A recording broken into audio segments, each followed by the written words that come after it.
ఇందిరా భవన్ లో ఎమ్మెల్సీ కవిత మాట్లాడుతున్నారు. ఆ లైవ్ చూద్దాం.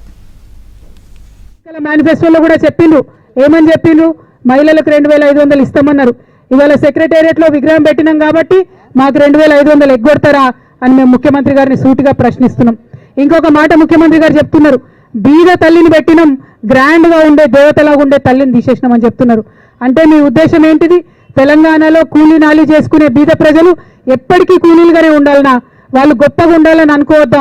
వాళ్ళకు గొప్పగా ఎదిగే అవకాశం మీ ప్రభుత్వం ఇయ్యదా? అదే మీ ఉద్దేశమా అని చెప్పి ఇవాళ సూటిగా మేము ప్రశ్నిస్తున్నాం. ఎవరమైనా తల్లి అంటే చేతులెత్తి దండం పెట్టి ఆ అమ్మని చూసుకుంటే మనకు ధైర్యం రావాలనుకుంటారు. ఆ అమ్మని చూసుకుంటే మనకు ఇంత గొప్పగా మనం కూడా ఎదగాలనేటటువంటి ఒక స్ఫూర్తి రావాలనుకుంటారు. అట్లా స్ఫూర్తిదాయకంగా మన సంస్కృతికి ప్రతీక అయినటువంటి బతుకమ్మను ఒక చేతిలో పెట్టుకొని ఆ తల్లి ఉంటే ఆ తల్లిని మార్చి ఇవాళ మరి మీ కాంగ్రెస్ తల్లిని పెట్టుకున్నారు. మా అందరి మనసులు కూడా నొచ్చుకునేలాగా చేసిండ్రు. ఇవాళ మీ నోటి వెంట ఒక్కసారి కూడా మా ఎరకల నాంచాల మా పేరు తీయలేదు మీరు.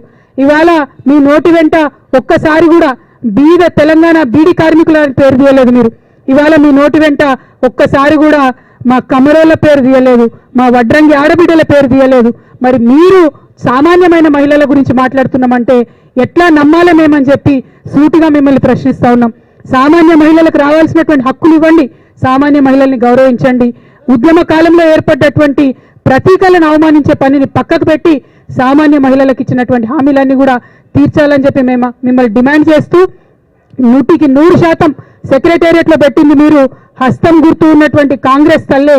దాన్ని తెలంగాణ వాదులుగా మేమందరం కూడా తిరస్కరిస్తా ఉన్నాం. మేము ఉద్యమ సమయంలో పెట్టుకున్నటువంటి ఉద్యమ తల్లే మా తెలంగాణ తల్లి అని మరొకసారి నినదిస్తూ మిమ్మల్ని డిమాండ్ చేస్తా ఉన్నాం. ఉద్యమకారుల జోలికి రాకండి, ఉద్యమకారులను అవమానించకండి. అవకాశం ఉంటే సాయం చేయండి తప్పితే అవమానిస్తే ఊరుకోం. ఎందుకంటే మాకు ఆత్మగౌరవం ముఖ్యమని ఉద్యమించినటువంటి నేల ఈ తెలంగాణ నేల. ఈ తెలంగాణలో ఉద్యమకారులతో పెట్టుకున్న వాళ్ళు ఎవ్వరూ బాగుపడలే. ఆ విషయం మీ గురువు చంద్రబాబు నాయుడు గారికి కూడా తెలుసు. ఆయనను చూసన్నా నేర్చుకోమని చెప్పి ముఖ్యమంత్రి గారికి మేము చెప్తూ మరొకసారి తెలంగాణ తల్లి జోలికి రావద్దని చెప్పి మీకు హెచ్చరిక చేస్తూ థ్యాంక్ యూ. జై తెలంగాణ, జై తెలంగాణ. మా సీనియర్ నాయకులు అన్న కొప్పలీశ్వర్ అన్న గారిని 2 మాటలు మాట్లాడవలసిందిగా కోరుతా ఉన్నా.